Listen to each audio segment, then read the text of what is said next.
Hey everybody, thanks for joining us today. I am joined with Paul Hopton from L&G Mortgage Club, we've been working together for a few years now, Paul. And we thought we'd have a quick chat about what's going on in the mortgage world at the moment. I've been answering lots of questions around people's income, but obviously for us, the big thing is the mortgage world.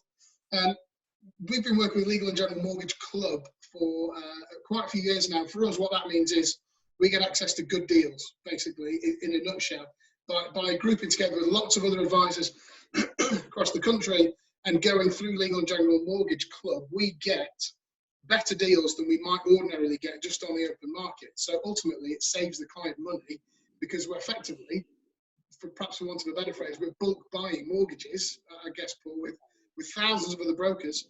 But we also get a lot more choice through you guys.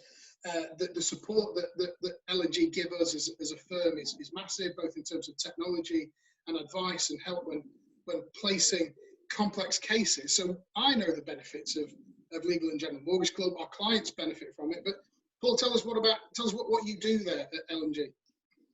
Well, my day-to-day job, James, is normally on the road, meeting with our key partners who we work with, which obviously yourselves are one of those, working with the network that you're with. And lots of education, lots of events, lots of things that I can't do at the moment.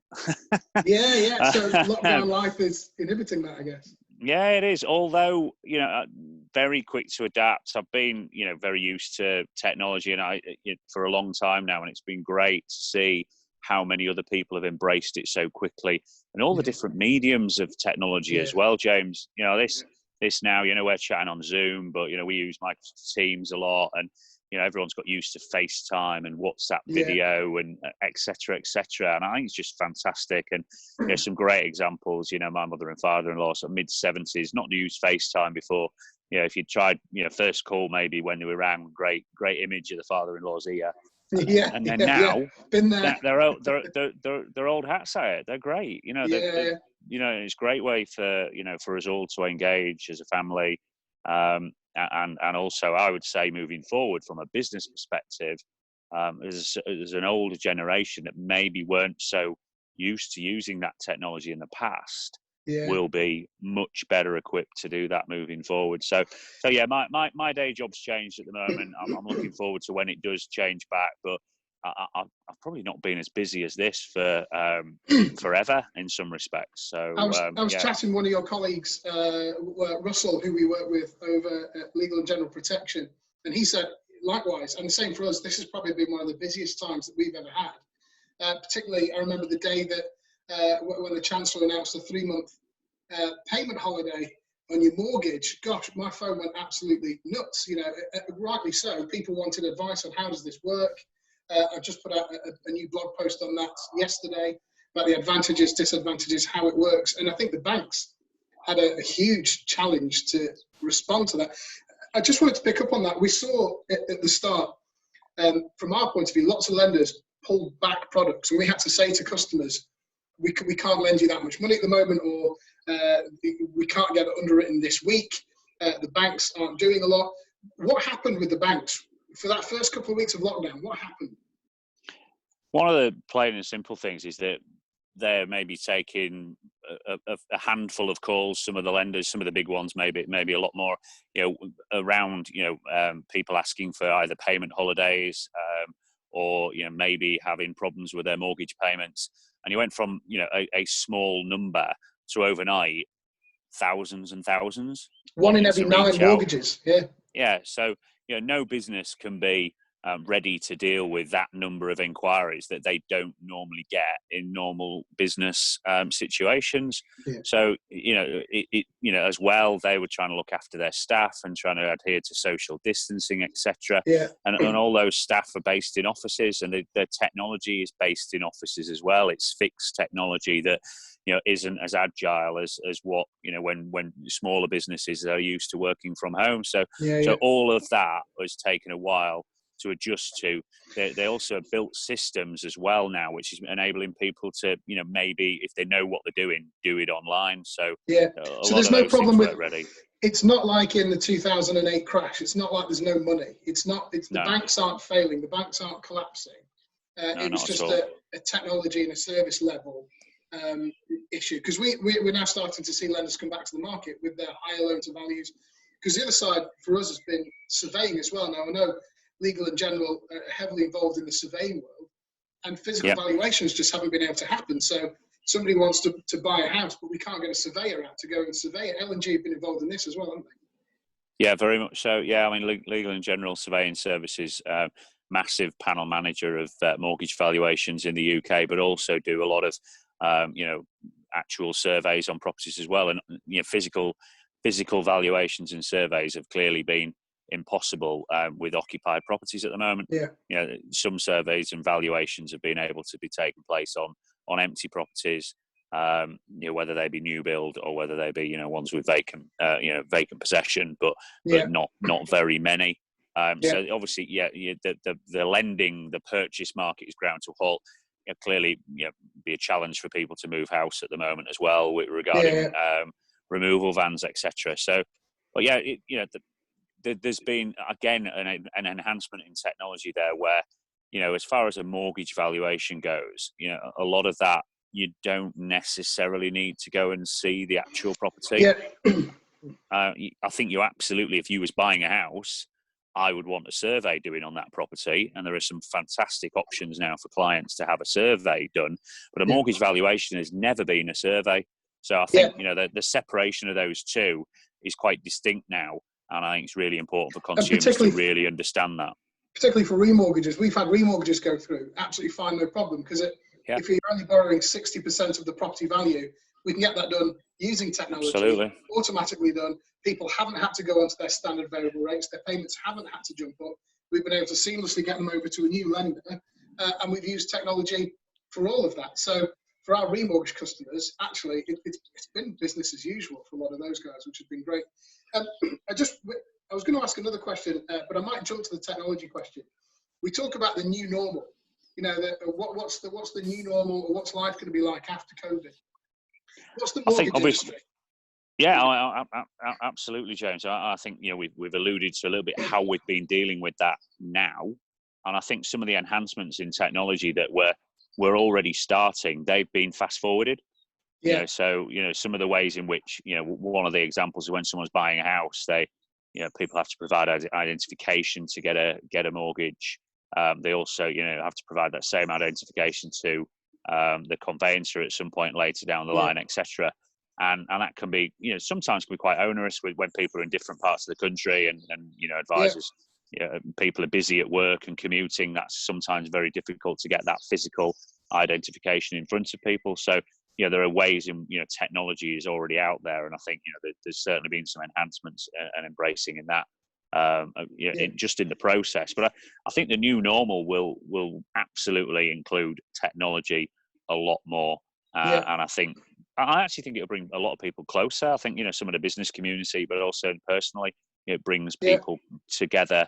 In a virtual way, but people are now used to seeing people when talking to them, rather than just hearing a voice down the end of a phone. So I think we're certainly starting to see clients like this, on a video chat rather than just on a telephone or an email, because you want to see the face of the person you're dealing with, and technology can help that. But it means we can look after our clients that we have in Inverness and in Cornwall, because we have clients as far reaching as that, but we can all see each other.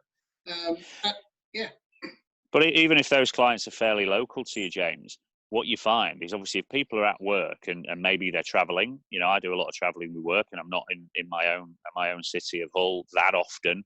I'm somewhere else. So, but to be able to do this type of meeting with someone, maybe during the day, maybe, across someone's lunchtime or during a break, or they just take, an hour out of work, because obviously, when people are buying a property or looking at their mortgage, it's very, very important. So they'll take time out to do that. You can do it in this situation rather than thinking, the only time both of us are together is 7 o'clock at night, and we've maybe done a long day. We're not in the best of mood to do it. And I think that sometimes people put off financial decisions because of that.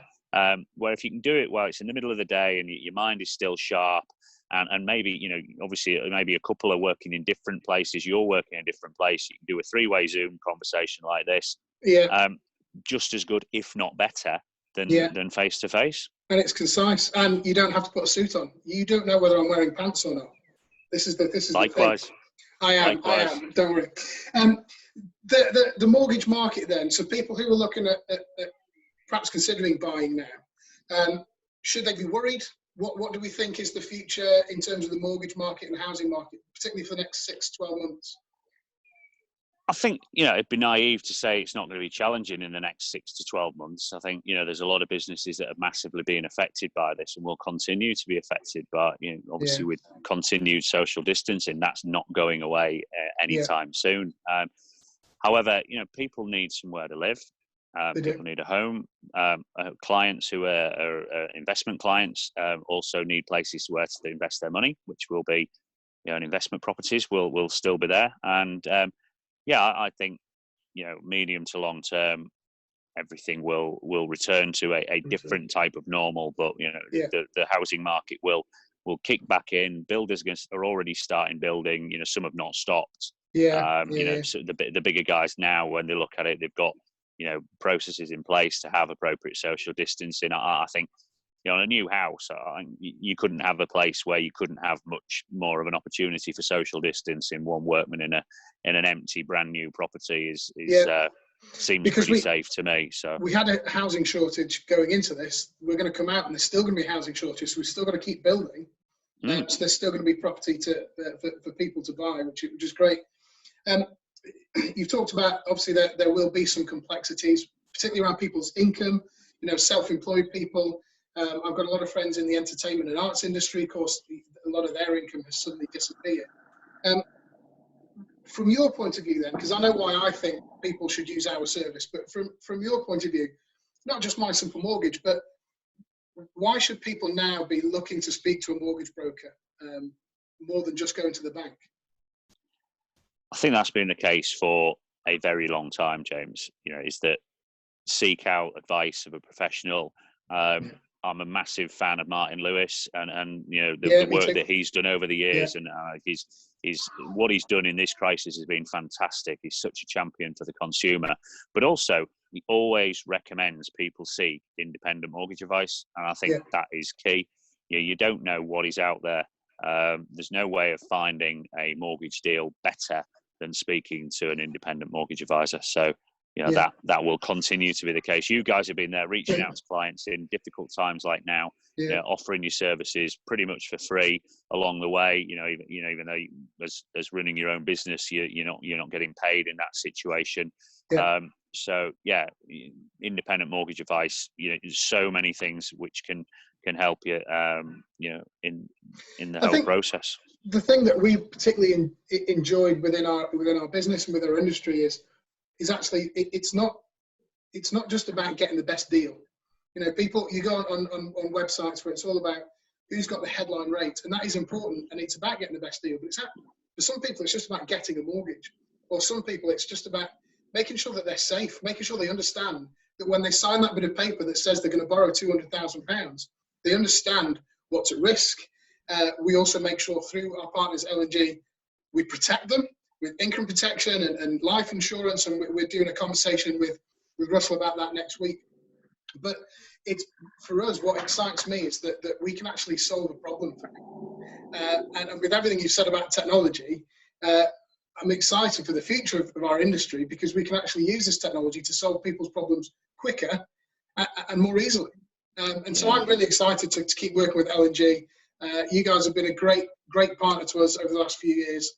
And Paul, I really appreciate you taking time out of your sunny morning there behind you. It's not quite as sunny where we are to speak with us. But thank you very much, Paul. I really appreciate your time. I hope you and your family stay safe, and we'll speak to you soon. Pleasure, James, and yourself. Thanks for the time. Take care.